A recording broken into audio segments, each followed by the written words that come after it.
मैं इस वक्त खड़ा हूँ गिरगांव चौपाटी पर। गिरगांव चौपाटी के सामने आप देख सकते हैं कि पूरा एरिया कॉर्डन ऑफ कर दिया गया था। जाबाज पुलिस अधिकारी जो हमारे सामने दिख रहे हैं वो यहाँ पर तैनात थे। उसी वक्त इस स्कोडा गाड़ी से, जो स्कोडा गाड़ी आप देख सकते हैं MH02 JP1276, इस स्कोडा गाड़ी में बैठकर 2 आतंकवादी यहाँ से भागने की कोशिश कर रहे थे। पुलिस ने उन्हें रोकने की कोशिश की। यही वो 2 आतंकवादी थे जिन लोगों ने पुलिस की वैन पर फायरिंग करके वो पुलिस की वैन लेकर भागने की कोशिश में थे। उसके बाद वो इस स्कोडा गाड़ी में बैठे। स्कोडा गाड़ी लेकर जब वो यहाँ पर आए तब उसी वक्त यहाँ पर पुलिस ने उनको रोका। पुलिस ने उनको कहा कि आप सरेंडर करिए। उन्होंने सरेंडर होने का नाटक किया, लेकिन उसके बाद तुरंत उनके पास जो AK-47 जो आप देख सकते हैं यहाँ पर सड़क पे पड़ी हुई है खून के धब्बों के सामने, उस AK-47 से उन्होंने फायरिंग करने की कोशिश की। उनके हाथ में पिस्टल भी थी, लेकिन जो जाबाज पुलिस अधिकारी यहाँ पर खड़े थे उन्होंने तुरंत उस फायरिंग का जवाब गोली से दिया और उसमें एक आतंकवादी उसी जगह पर मारा गया, जबकि दूसरा आतंकवादी घायल है। कहा जा रहा है कि यह पाकिस्तानी आतंकवादी है। उसमें से घायल आतंकवादी को तुरंत नायर अस्पताल में भर्ती कर दिया गया है, लेकिन इसी ऑपरेशन में एक पुलिस कांस्टेबल की मौत हुई है। वो शहीद हुए हैं इस पूरे ऑपरेशन में। अब हम आपको दिखाते हैं कि 2 आतंकवादियों को जब मुठभेड़ में एक को मार गिराया था और एक को जिंदा पकड़ा था, लेकिन वो घायल हो गया था। उस आतंकवादी को अस्पताल ले जाया गया था। अस्पताल में इलाज होने के बाद अब उस आतंकवादी को ले जाया जा रहा है पुलिस कमिश्नर के दफ्तर, जहां पर उससे कार्रवाई होगी। एक्सक्लूसिव विजुअल आप देख रहे हैं सिर्फ आज तक पर। आज तक का हर रिपोर्टर लगा हुआ है आप तक हर खबर पहुंचाने में, और ये तस्वीर आप देख रहे हैं जिसमें उस आतंकवादी को उस अस्पताल से लेकर जाया जा रहा है पुलिस कमिश्नर के दफ्तर में, जहां पर अब उससे पूछताछ होगी। घायल वो आतंकवादी था, लेकिन अब उसको डिस्चार्ज कर दिया गया है और अब सीधा ले जाया जा रहा है उससे जानकारी लेने के लिए कि आखिर कितने और आतंकवादी अभी इस समय मुंबई में हो सकते हैं। कई अहम जानकारी निकल सकती है इस आतंकवादी से। आखिर क्या मोडस ऑपरेंडी था, क्या अभी और आतंकवादी हमलों को अंजाम दिया जा सकता है, कितने आतंकवादी आए थे, कितनी भारी संख्या में उनके पास गोला बारूद थे, किन जगहों को निशाना बनाना था, किन जगहों को और निशाना बनाया जा सकता है, ये सब जानकारियां शायद इस आतंकवादी के पास मौजूद होंगी और उन सब की जानकारी लेने की कोशिश की जाएगी। अभी इस समय जब पुलिस कमिश्नर के दफ्तर पहुंचेगा ये आतंकवादी, जिसे ले जाया जा रहा है पुलिस की वैन में।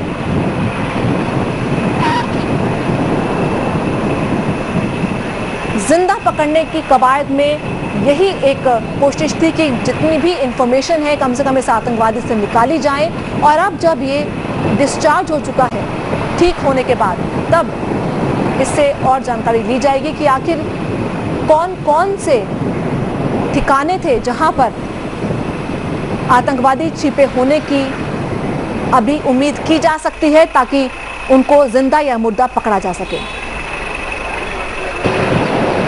कितने आतंकवादी आए थे, कितना असला लेकर आए थे, किस तरीके से आए थे, किस संगठन के ये आतंकवादी हैं, क्या इनका वाकई में इरादा था। जो केंद्रीय गृह राज्य मंत्री बोल रहे थे कि इनका टारगेट कुछ और है लेकिन सफल नहीं हो पा रहे, आखिर इनका टारगेट है क्या पता वो सब इस आतंकवादी से पूछताछ में खुलकर सामने आए।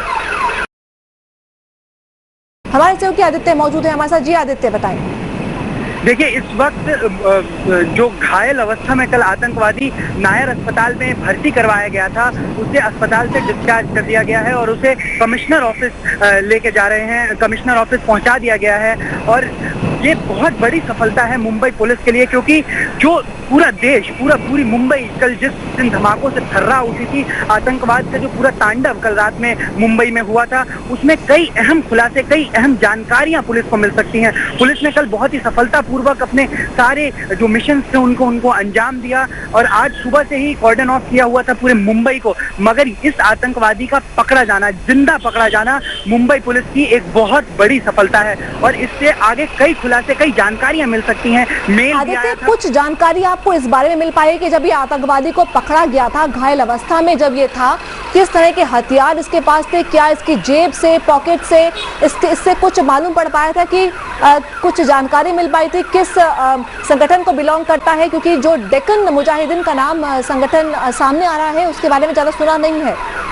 जी हाँ, बिल्कुल। डेक्कन मुजाहिदीन जो नाम सामने आया है, ये बिल्कुल ही नया नाम है। और जब रात में ये लोग गाड़ी को, क्योंकि मुंबई पुलिस की 3 गाड़ियों को ये कोशिश की गई थी कि 3 गाड़ियां लेकर उन पर कब्जा करके उनको भगाया गया। तो जब ये गाड़ी लेके भाग रहा था, एक गाड़ी कोलाबा इलाके में, तब इसको पकड़ा गया था। और इसके जो साथी थे उनको वहाँ पे, एक जो इसका साथी था इसके साथ गाड़ी में, उसको वहाँ मार दिया गया था। ये थोड़ा जख्मी हुआ था मगर इसकी हालत ठीक थी। इसे अस्पताल में तब भर्ती कराया गया और उस समय तो कोई जानकारी नहीं मिल पाई। इसके पास छोटे हथियार थे, छोटी पिस्तौल थी और उस समय तो जानकारी नहीं मिल पाई इसके बारे में। तुरंत पुलिस ने इसको एडमिट करवाया और फिर रात भर भारी सुरक्षा के बीच इसे अस्पताल में रखा गया। और अभी जब इसे सुबह लाया गया है, कमिश्नर्स ऑफिस में बिठाया गया है, तो अब इससे कड़ी पूछताछ की जाएगी और हो सकता है इसको ATS को सौंप दिया जाए।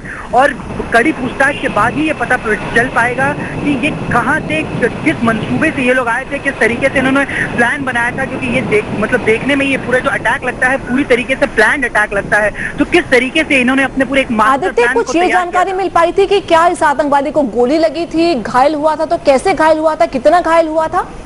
देखिए, जिस समय ये गाड़ी लेके भाग रहे थे उस समय गाड़ी का एक पहिया निकल गया था। तो पहिया जब निकल गया था तो गाड़ी डिसबैलेंस हो गई थी और उसके बाद जैसे ही गाड़ी डिसबैलेंस हुई थी, पुलिस ने शूट आउट, इस पे ओपन फायर कर दिया था। तो उस ओपन फायर में एक जो इसका साथी था वो मारा गया था, मगर इसको माइनर इंजरीज आई थी। वो एक्सीडेंट, गाड़ी डिसबैलेंस हुई, उसके कारण जो एक्सीडेंट हुआ छोटा सा, उसकी वजह से इसको माइनर इंजरीज आई थी। मगर ये होश में नहीं था जब इसको पुलिस ने पकड़ा था। तो उस अवस्था में इसे अस्पताल में भर्ती कराया गया था। जी आदित्य, क्या आपने इस आतंकवादी को देख पाए या क्या आपको सफलता हासिल हुई? क्योंकि कई जो प्रत्यक्षदर्शी थे, कई विदेशी नागरिक जो हमको बाइट्स दे रहे थे, वो ये कह रहे थे कि 20-22 साल के कुछ नौजवान थे जो आतंकवादी का रोल निभा रहे थे वहां पर और आतंकवादी हमला कर रहे थे। क्या कुछ उम्र का अंदाजा हो पाया इस शख्स की कि किस तरह के लोग हैं, जो किस तरह के जॉनरे के लोग हैं जो ये आतंक की घटना फैला रहे हैं? देखिए, जब मैंने इसको पास से देखा तो इसका डील डॉल देखकर तो यही लग रहा था कि ये काफी यंग है, लेकिन इसका चेहरा हम लोग नहीं देख पाए क्योंकि पुलिस ने इसका चेहरा ढका हुआ था। और जो पूरा फॉलोअप था इसका, उसमें भी ये बहुत पास से तो हम लोग नहीं देख पाए, लेकिन दूर से जो हमने देखा इसका डील डॉल और जो बॉडी लैंग्वेज थी जब इसे एम्बुलेंस में बिठाया जा रहा था, तो काफी नौजवान प्रतीत होता है। ये मतलब तकरीबन 20 से 25 साल की उम्र का होगा।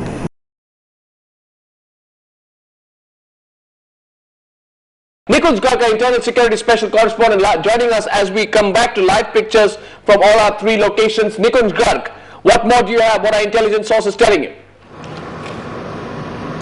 Well, Arnab, I can tell you that after whole night of deliberations amongst the intelligence, among the entire intelligence community of this country, between the RNW and the IB, they have concluded that it's certainly a Lashkar-e-Taiba operation timed very carefully to embarrass the Foreign Minister of Pakistan, who is in Delhi right now.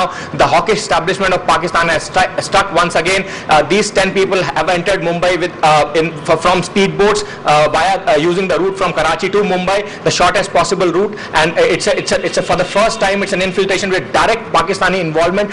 In fact, I can tell you, Arnab, that one terrorist is already in the custody of the intelligence community and they're interrogating him, who has spilled the beans and told them that's a Lashkar operation. Though as of now they're not ruling out the availability of the terrorist locally also, as in some sort of local element which has been providing the help to all these people. But 10 people certainly came directly from Pakistan, sneaked into Mumbai with using speedboats, and at least 2 of them in the first encounter who gunned down ATS chief Hemant Karkare. They had identified Mr. Karkare very, very closely, very personally, and that also was a premeditated sort of a strike, because they were expecting Mr. Karkare to visit that particular location, and that is how he was cornered and shot at. And right now it is very, very clear that it was a very well-planned, pre-planned, well-orchestrated strike which they have been planning for some time. The intelligence sources are also telling me that the timing of the entire operation is also very clearly indicating that the hawkish establishment in Pakistan is trying to put it. Well, Nikunj, we're also getting information because in the recent past had been. Nikunj, we're also getting information from intelligence sources that one of the terrorists is reportedly in custody. Can you confirm that, and what is he saying?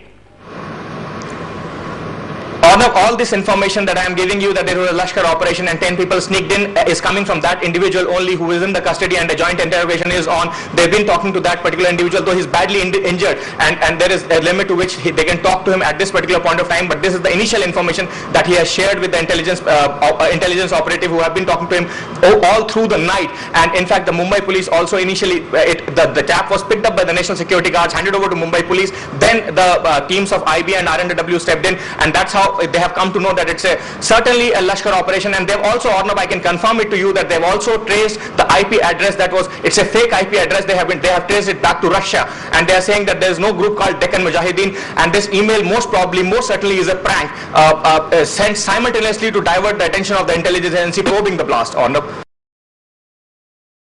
it's being directly linked to Pakistan. Government sources, intelligence sources are now directly linking this particular incident to Pakistan. They are saying it's a Lashkar-e-Taiba operation. 10 people came to Mumbai via the sea route from Karachi. The visiting Pakistan foreign minister surely has a lot to explain. Intelligence sources are telling us one of the terrorists is in custody, and the joint interrogation is on by the Research and Analysis Wing, the IB, and the Mumbai police teams. The intelligence sources are also saying that the IP address of the mail sent by the Deccan Mujahideen has been traced to Russia.